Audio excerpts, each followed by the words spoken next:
Doctor గారు, నేను 3వ నెల గర్భవతిని. డాక్టర్ గారిని కన్సల్ట్ చేసినప్పుడు లో లైన్ ప్లసెంటా ఉంది అని అన్నారు. ఇదేమిటి? దీనివల్ల ఏమైనా సమస్యలు వస్తాయా? నేను ఎలాంటి జాగ్రత్తలు తీసుకోవాలో తెలియచేయండి అని అడుగుతున్నారు. ఈ ప్రశ్నకు గైనకాలజిస్ట్ డాక్టర్ ఆండాల్ రెడ్డి గారు సమాధానం అందిస్తారు. ప్లసెంటా అనేది జనరల్గా అప్పర్ సెగ్మెంట్లో ఉంటుంది. అంటే ప్లసెంటా అనేది బేబీకి నరిష్మెంట్ కోసం ఉంటుందండి.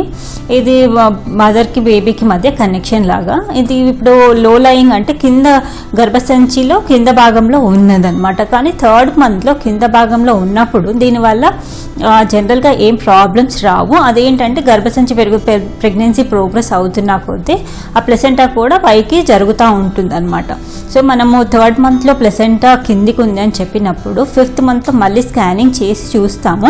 అప్పుడు మనకు కరెక్ట్గా తెలిసింది అది మైగ్రేషన్ అండ్ ప్లసెంటల్ మైగ్రేషన్ అయిందా లేదా. అది మైగ్రేషన్ అయి ఉంటే అది కూడా అప్పర్ సెగ్మెంట్లోకి వెళ్ళిపోతుంది. అప్పుడు దానివల్ల ఏం పెద్ద ప్రాబ్లం ఉండదు. కానీ ఒకవేళ అది పర్సిస్టెంట్గా లోవర్ సెగ్మెంట్లోనే ఉంది అన్నప్పుడు దాన్ని ఫాలో చేసుకుంటూ వెళ్ళాలండి. దాన్ని ప్లసెంటా ప్రీవియా అంటాము. ఇది కూడా ఇందులో కూడా గ్రేడ్స్ ఉంటాయండి.